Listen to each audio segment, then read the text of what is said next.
invention of the light bulb. But what's often forgotten is the battle behind it. The competition between Edison, Tesla, Westinghouse to build the electrical systems powering those lights. It wasn't just the bulb that changed the world. It was the grid, the vast interconnected web of innovation that made it all possible. Without it, the light would have stayed a fleeting spark. Gen AI is today's light bulb, visible, brilliant and groundbreaking. But the true revolution lies in the power grid of the modern era, expert data engineering and cloud solutions, lighting the way for entire businesses and industries. Just as the innovators of the past electrified our world, today, cloud and data experts are laying the foundation for Gen AI to illuminate the future. Take the scenic route now. What you've probably noticed is that video is generated by Sora in the spirit of the overall conference. And I don't have slides. I have my trusty GPT assistant set up. This is what you get with Sora, by the way. It's not quite how you envisioned it, right? Not even sure if it came across as strongly as we would have wanted. But it's fast, it's cheap at a certain scale, and it gets you there, right? OK, so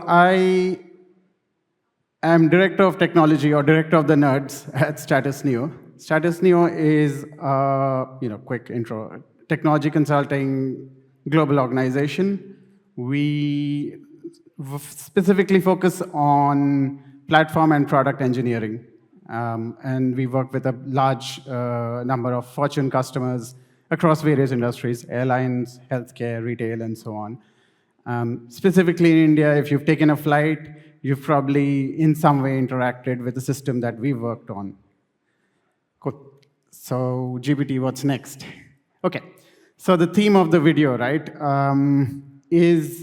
the theme of the talk is Gen AI is sort of like a light bulb right now. And I'm going to paint a picture of why we look at it that way, right? So let's roll the clock back about a couple of decades, right, when I'm old enough to remember the World Wide Web. And some of you may also recall it. And the thing with the World Wide Web and what we see today is we're sort of beyond an inflection point with Gen AI, right? Where the initial hype went up, it sort of stabilized. We've all figured out what experiments we wanted to run. We've run our own. We've built federated platforms for Gen AI so that the rest of the org can come in and just utilize that without having to worry too much about knowing the intricacies. We've done legal contracting work, right? Automated those. We've done insurance claims, fraud detection, a lot of these nice use cases with Gen AI, right? But the issue with Gen AI is it hogged up a lot of the attention from what AI was building towards, right? I think we're stabilizing now, right? So how does it compare to what we had a couple of decades back?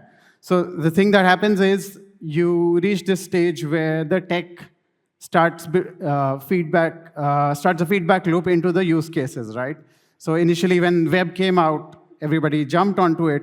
And then a few years later is where we actually started seeing the business use cases really fructifying, specifically because all of those technologies had been built up, right? And so they were setting up a feedback loop between themselves.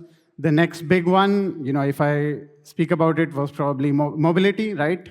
Apple released the iPhone, and a few years later, we were all able to download an app on our iPhones and sign up for a bank account, right?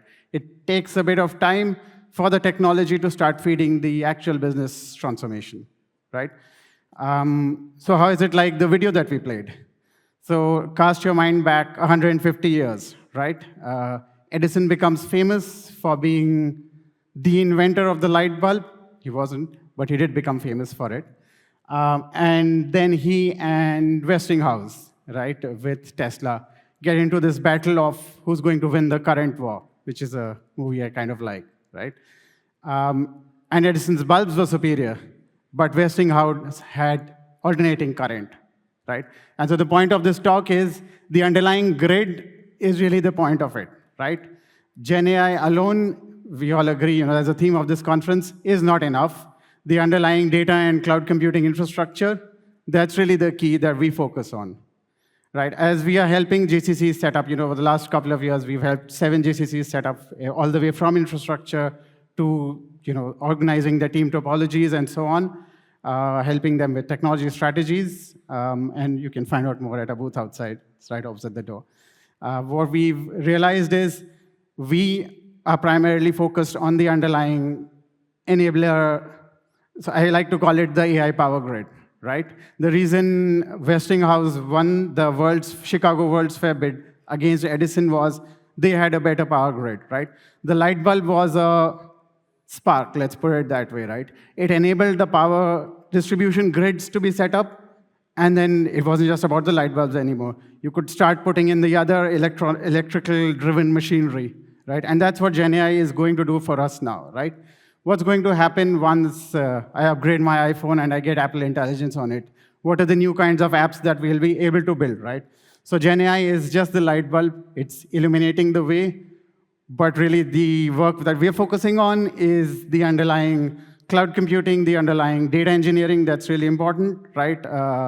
And we've done a lot of that work, and we've done a lot of the GenAI work over the last couple of years, but we are primarily focused now on building out the computing infrastructure for GCCs so that you can build GenAI on top. Because there's a lot of data engineering to be done before the actual business use cases start fructifying. Okay, what's the last message I wanted to leave with?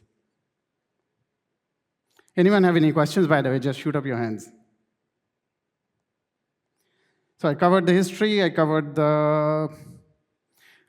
what is some of the foundational work that we're doing with data engineering. We work all the way from data warehousing to GenAI, right? Which means we have a good sense of what it takes to move your fragmented data ecosystem, get it into a good place, so that you can then start leveraging it to build GenAI apps on top of it.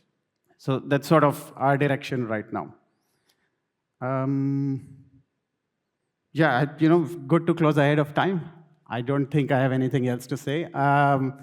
In the interest of the metaphor that I set up, Statistio is all set to rewire the world once again. And if any of you have read this book called The Big Switch, that's really where a lot of this motivation is coming from. Thank you.